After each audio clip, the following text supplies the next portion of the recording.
Hi, I'm Sally Lou Loveman, author of Speak, Love Your Story, Your Audience is Waiting. And I'm going to do a little reading from chapter 1, titled The Unexpected Speaker. I never expected to be a speaker. In fact, my nursery school teacher, Mrs. Thompson, told my mother that I would never make a friend because I was so shy. It wasn't exactly the nicest thing for my teacher to tell my mother, and actually it wasn't the nicest thing for my mother to tell me. I'm not exactly sure how I found out this fun fact, but I assume my mom told me, and I remember it upset me. Mrs. Thompson's words stuck with me at a very early age, and I was determined not to give power to her label. But the truth is that Mrs. Thompson wasn't completely wrong. I was shy. I never left my mother's side when I was young. I held onto her skirt or pant leg everywhere we went. It didn't help that my mom was a world-class practical joker. Actually, she still is. And that I was easy prey. When we rode the elevator at Strawbridge and Clothier, our local department store, the doors would close. And if no one else was in the elevator with us, my mom would break into a tap dance known as the Buffalo Shuffle. I was terrified, and I thought that her dancing would stop the elevator in between floors. The doors would open, and she would walk out with full composure like nothing happened. I would walk out shook. One day when I got off the school bus from kindergarten, I ran down the hill to my house, and when I got to the front door, I screamed, "Mommy, I'm home!" My mom replied, "I'm not your mother." Not funny. Trust me, I've discussed this at great length in therapy. And you would think that my mom is really mean? She's actually just really funny. I had to grow up to learn this. My mom's humor is her gift. She needs absolutely no prep for her jokes. And she knows her audience, a skill that I have made a living out of.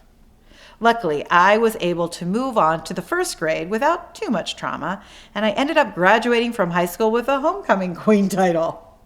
There's no way Mrs. Thompson saw that coming, nor did I.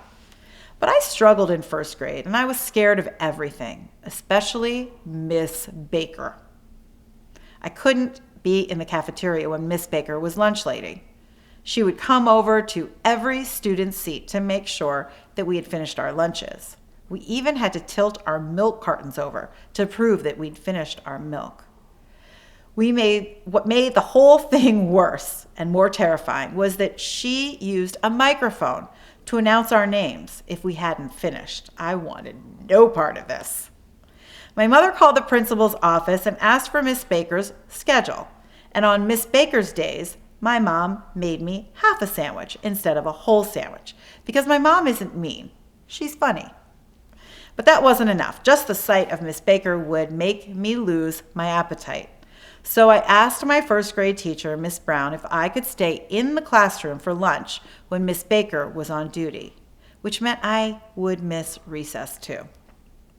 Miss Brown said yes, and I hid in my cubby in the classroom when I heard people go by the hallway because I was embarrassed that they might see me in a dark classroom.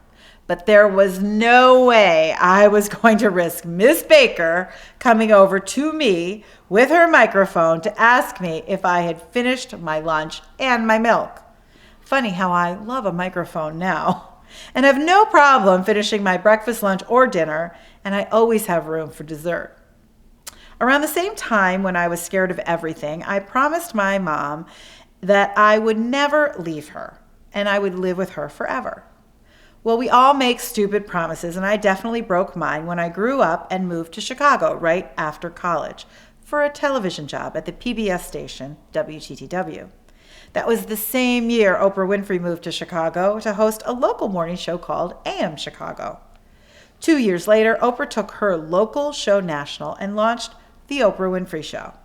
1 year after that, I was hired as the show's audience coordinator. I was 25 years old when someone unexpectedly handed me a microphone and told me to warm up the studio audience. I had no idea what that meant, so I spoke from my heart, which was unexpected. And it worked. The audience was probably expecting a stand-up comic. Instead, they got me. But if you know me, you know my dream of doing stand-up is real. Having entertained more than 500,000 people from the Oprah Winfrey Show's stage, this scared little girl grew up to perform the audience warm-up on the stages of Caesar's Palace, Radio City Music Hall, the Sydney Opera House forecourt, the Kodak Theater, now known as the Dolby Theater, where the Oscars are filmed, Madison Square Garden Theater, Chicago's United Center, and a Michigan Avenue stage in Chicago where 23,000 people showed up to learn a flash mob dance. But in first grade, I chose to hide in my cubby because Miss Baker terrified me. We all have a Miss Baker in our lives. I've had many more Miss Bakers in my professional life. Miss Baker prepared me for them, and I managed to survive most. It's okay to be afraid. It's not okay to stay in our cubbies. If speaking in public scares you, get out of your cubby and take every opportunity to speak. Speak as much as you can until it becomes a routine that you no longer fear. It will be uncomfortable, I get that. But our speaking experiences accumulate, and every experience we have, no matter how big or small, counts. Each time we speak, we become more comfortable in front of an audience, and it grows from there.